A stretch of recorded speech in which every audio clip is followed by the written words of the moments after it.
Okay, let's unpack this. Today, we're doing a deep dive into, well, pure catastrophe. Yeah, it sounds intense. It is, but we're looking at it through the lens of fiction, specifically a thriller novel called Wet Desert by Gary Hansen.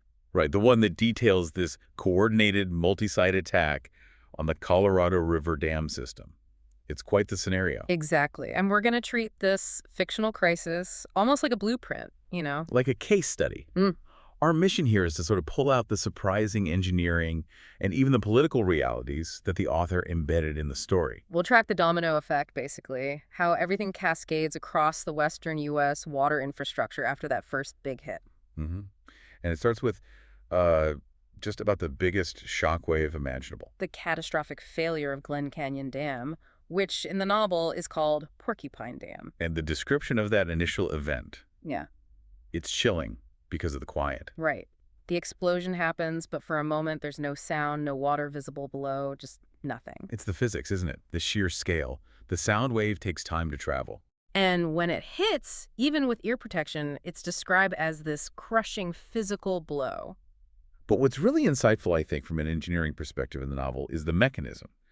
It wasn't some, super high-tech device. No, not at all. It hinges entirely on a failure of basic security, really. Systemic failure. How so? The bomber, this character, Jeffrey Calhoun, he didn't need some external weapon. He just posed as an elevator repairman. An elevator repairman. Yeah, and got full VIP access deep inside the dam structure itself. That seemingly routine administrative access point was the vulnerability. Wow. Okay. So not a frontal assault. Nope. An inside job exploiting the mundane. And the materials weren't military grade either, were they? Not even close. We're talking 12 barrels of ammonium nitrate fertilizer. Fertilizer. And diesel fuel. The key was the placement. Okay. Where did you put it? Strategically packed inside the West elevator car. And crucially, channeled to explode horizontally. Horizontally. Towards the lakeside. Exactly. 200 feet down into the dam's structure, aimed right at the water pressure. Ah, because the dam is so thick at the base, right? 300 feet. Precisely. So you couldn't just blow it from the outside easily. You'd have to use existing weak points or access points. And channel the blast using, common agricultural stuff. Yeah. That completely changes how you think about infrastructure security, doesn't it? It really does. Yeah. It's not about fancy bombs. It's about access and ingenuity. And once that initial breach happened, the novel makes it clear the outcome was immediate, irreversible. Yeah, but the main character, Grant Stevens, the engineer, he predicts the dam will be gone before noon. Just like that. The initial hole, maybe only 5 feet wide, created by the bomb, the sheer force of Lake Powell just tears it apart. Reducing the concrete to rubble, the water itself becomes the weapon, carving the hole wider and wider. A terrifying feedback loop. That's a great way to put it. But before Stevens, our engineer protagonist, could even really focus on fighting the flood, he had to fight the bureaucracy. Oh, yeah. Let's get into that. The political mess inside his own agency. It's almost as frightening as the dam break, in a way. That institutional breakdown is maybe the most chillingly realistic part of this fictional setup. So Grant Stevens, he's a civil engineer, water resources manager, clearly competent, technically minded. Right. He was actually supposed to be flying to Kenya for a dam symposium, ironically, talking about big projects like Three Gorges. But the trip gets canceled by his boss, Howard. Ah, Howard.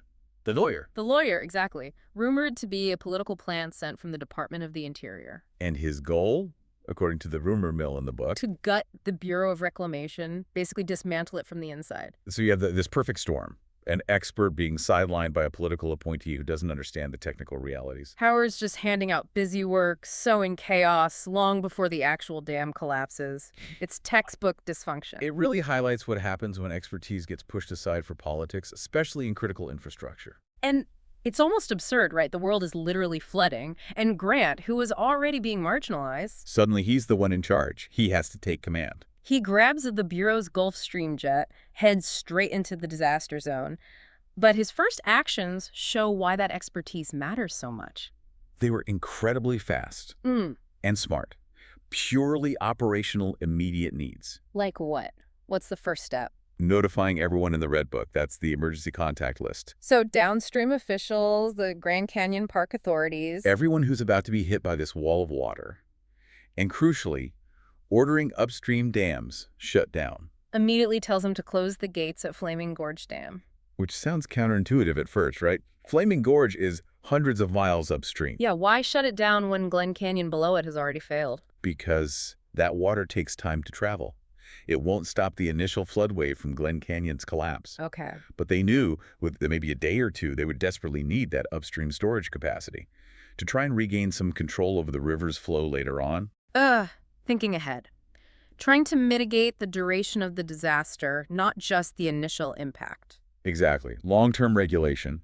So Flaming Gorge gets shut down, but the immediate focus, it shifts downstream. To the linchpin, the big one, Hoover Dam. That's the next major structure in the path of this catastrophic wave coming out of Lake Mead, which is downstream of Glen Canyon.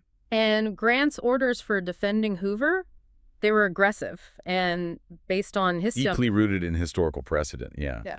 He orders them to open all 12 outlets. All of them. 6 on the Arizona side, 6 on the Nevada side. Full blast. Maximize the outflow from Lake Mead before the flood crest arrives. Trying to lower the lake level as fast as possible. And this mirrored exactly what they had to do during the massive spring floods back in 1983. Right, when Lake Mead nearly overtopped the dam, they had to push water through those outlets and spillways like never before. But even with all outlets wide open, Grant knew it wouldn't be enough. The surge coming down from the breached Glen Canyon was just too massive. Which leads to maybe the most desperate measure in the whole book. Hoover 2. Hoover 2. What exactly was that? It was an emergency plan to build a massive sandbag dike. Where? Right on the crest of Hoover Dam itself. Wait, building a temporary dam on top of Hoover Dam? That's exactly it. A sandbag wall aiming for 20 feet high, stretching clear across the top from the Arizona cliff to the Nevada cliff. Just to buy time. To contain the surge when it arrived? Precisely. Trying to add extra height to the dam, effectively. Building a sand dam on a concrete monolith? I mean, that just underscores the sheer scale of the threat they were facing. Unbelievable. It's a last-ditch, almost unbelievable effort. And while they're scrambling to save Hoover, the downstream cascade, it's already begun. The impacts are immediate. Oh, absolutely. Back up at Lake Powell, behind the breached Glen Canyon Dam, Yeah. the water level is just plummeting. How fast? The book mentions observing drops of over 70 feet in a very short time. 70 feet. Imagine that. Houseboats just instantly stranded high and dry. Key boating channels, like the Castle Rock Cut shortcut, suddenly impassable, just dry land. The whole landscape transforms in hours. And further downstream, in the Grand Canyon, it's a nightmare unfolding for the river runner. Absolute nightmare. The river's running maybe 400 feet above normal flow, just this violent, churning mass of water. And then it hits Granite Narrows. Which is this natural bottleneck, right?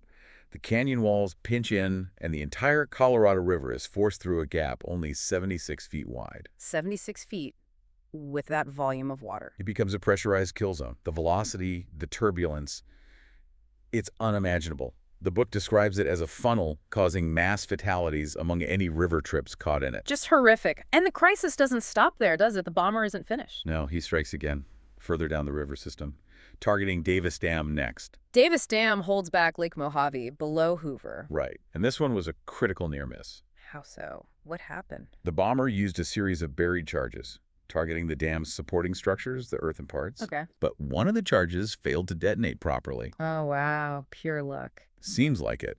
Grant Stevens, flying over in the jet, actually sees exposed green wires and ammonium nitrate pellets just sitting there. Is that close? That close.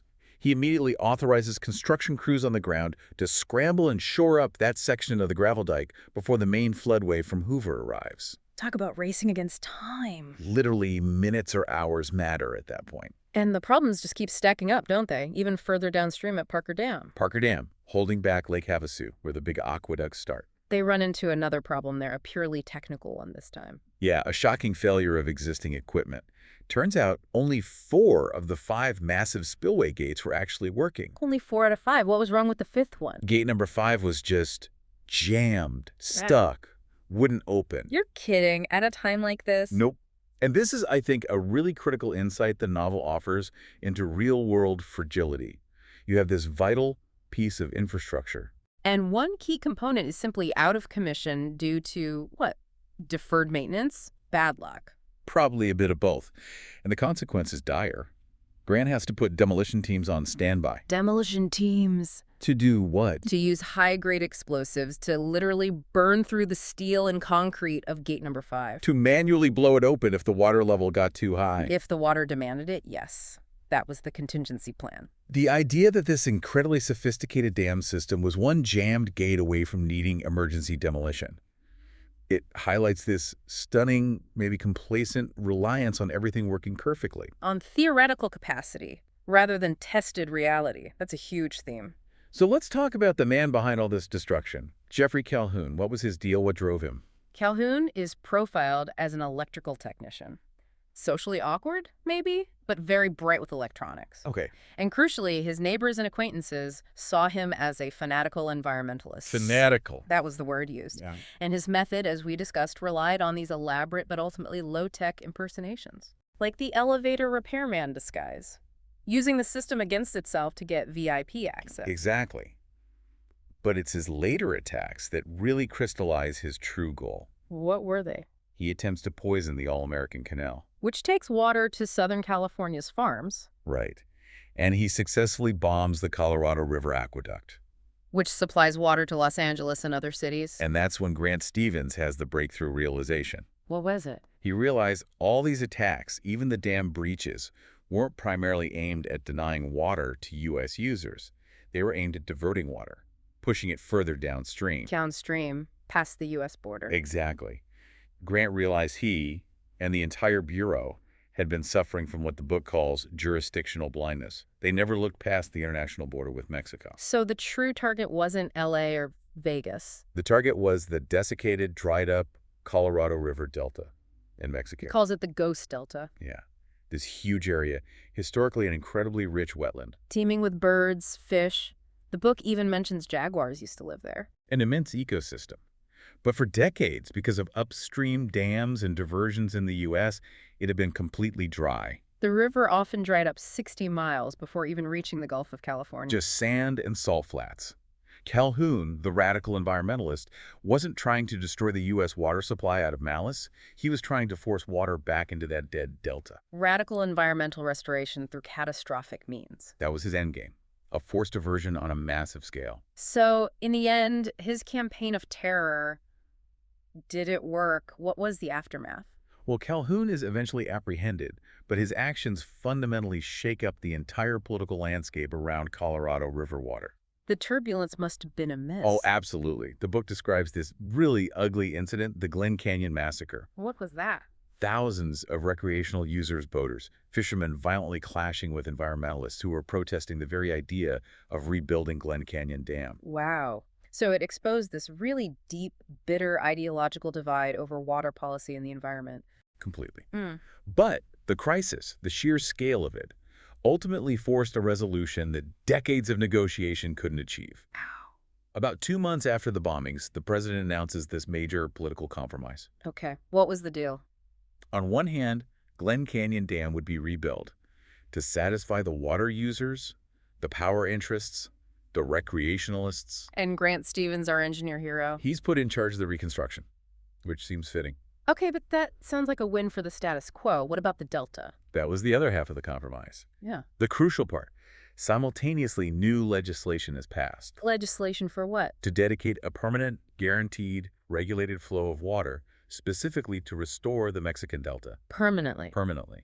So Calhoun's horrific actions, while utterly destructive, they did, in the fictional world, succeed in forcing this unprecedented policy change. The environmental catastrophe he created forced people to finally address the other environmental catastrophe, the death of the Delta.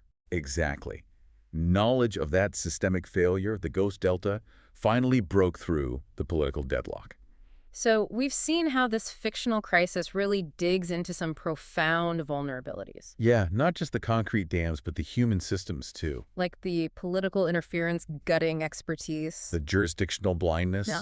only looking within your own borders. And just the shocking fragility of these massive, decades-old engineering projects that rely on everything working perfectly all the time. That reliance on constant, perfect maintenance, which maybe isn't always there. But here's the final thought I want to leave you with, and this comes directly from the source material from Grant Stevens' perspective in the book. Okay. He notes that after they built that emergency Hoover 2 dike, The 3 massive spillways downstream at Hoover Dam would have to run at full capacity. For weeks on end to handle the floodwaters. Right. And the chilling reality, he points out. None of those spillways had ever actually been tested at full capacity. Not once. Not even for a minute, let alone enduring weeks of continuous maximum stress. They were designed for it, theoretically. But never proven in practice at that level for that duration. So this raises a really important question for you, the listener. What other essential complex systems are out there in our modern world? Power grids, maybe. Financial systems. Global supply chains. Exactly. Systems we rely on every single day that are built on theoretical resilience, but have never truly faced a real catastrophic stress test like the one in this novel. You just don't know where the next vulnerability might lie, do you? Is it in the terrorists' bomb? Or is it something much more mundane, like the one spillway gate that just happens to be jammed shut when you need it most?